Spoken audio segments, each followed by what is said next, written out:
I've been putting off this 2027 calendar update for a few reasons. One of the reasons is my hand, which I'll talk about in a minute. Another related reason is a lot of my big plans for this project have now had to change. Here are the parts that haven't changed. I'll still be doing 2-color prints using inkjet printing for the first color layer. I'm still going to use the secondary colors purple, green, and orange. I've got the first 8 months designs drawn and formatted, with only 4 orange designs to go. I had planned to make dry point intaglio plates out of Tetra Pak for the second color layer. I fully carved and printed one of the designs, and I liked the results. But my right hand didn't. The intense repetition of making that tiny detailed pattern damaged a nerve in my pointer finger. For a few weeks, I couldn't do anything using that hand without pain, much less make 11 more of those dry point plates. If I wanted to continue making this calendar, I had to find another way. So here's my new plan. I'm reducing the number of designs for the second color layer to 4. I'm keeping some of the detailed patterns I drew, but instead of a dry point intaglio process, I'm going with block printing on easy cut blocks. The look of the pattern's lines will also change from darker than the surrounding print to negative space showing the white of the paper or the inkjet print underneath. This part of the print process stays the same. I trace the design with the pencil on tracing paper, then transfer the design to the easy cut block with a burnishing tool.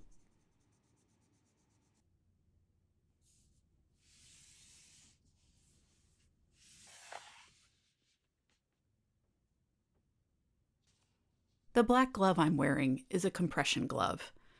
It doesn't restrict my movement or keep me from re-injuring myself, but it is helpful as a reminder to be gentle with my hand. Fortunately, easy cut blocks make that way more possible.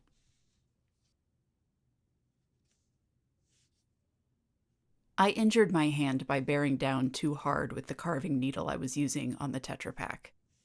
With easy cut blocks and this speedball carving tool, I only have to use light pressure to make each cut. And that lighter touch actually helps me be more precise with these small, thin lines. I carve out the lines in one direction, turn the block around, and then carve out the same lines in the opposite direction.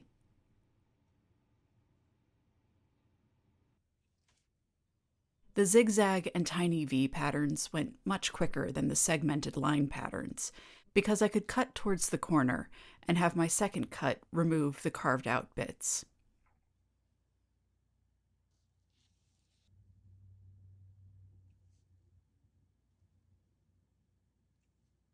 With all the patterns carved, now I have to trim down the block itself to get the shaped edges I want. I'll start with the easy straight ones.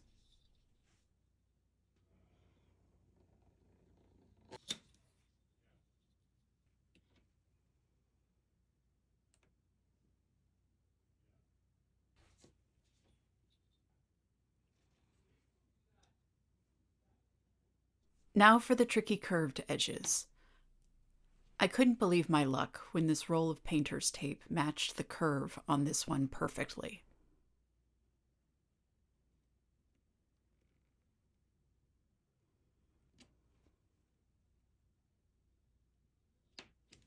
That luck did not hold out for this one. I'm just going to have to freehand it. I'm going very slowly and focusing on getting the cut where I want it, and not worrying about cutting all the way through the block.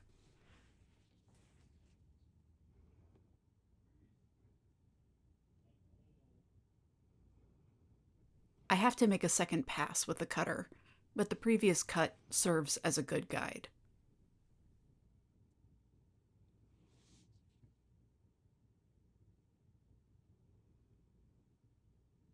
The blocks are fully carved and ready to print. So let's get some ink ready. I'm going to start with April's design and use yellow ink on this curved edge block. I'm using Akua Hansa Yellow, and since I want this second layer of color to be translucent, I'm adding Akua Transparent Base to the ink.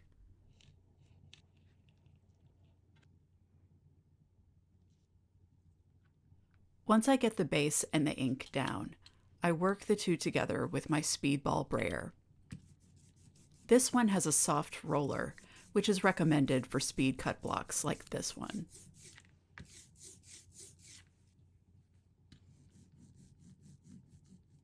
I roll on the ink and place the inked block on my small press bed. I've included a piece of the same speed cut block below the inked block to keep the paper from getting creased when it goes through the press. I lower the paper onto the block and press lightly on the inked section to stick the paper in place. Can't forget to put an extra block in at the top. I put down the blankets, then the press bed goes through the press.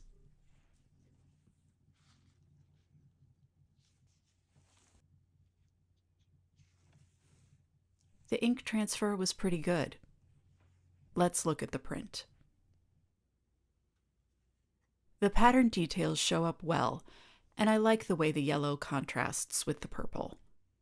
At the curved edge, there's an extra ring of ink instead of the clean edge of the top and the sides. I'll have to figure out what's causing that.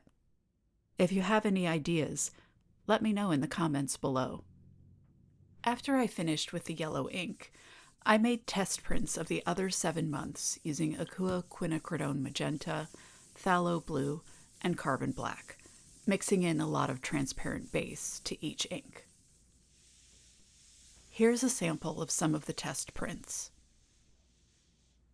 Overall, the transparent base worked well, and I like the layered effect on top of the inkjet prints. For the May print, you can see a little more clearly the extra ring at the curved edge. I also noticed that my inkjet designs are a bit wider than the block printed layer, so I'll need to go back and modify those image files so they can match the blocks better. For the March print, the line detail seems to be getting lost in these two areas. It might be that I rolled on too much ink, but it might be the soft rubber brayer I used. It would be worth trying a hard roller brayer on this block to see if I can get a print with clearer details.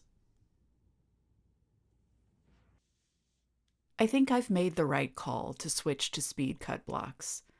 Carving them was much easier on my hand. It's good to have a round of print testing done so I can make changes before I need to go into full production mode. The 2027 calendar project still feels ambitious, but it's a lot more grounded in reality now. Thanks so much for watching.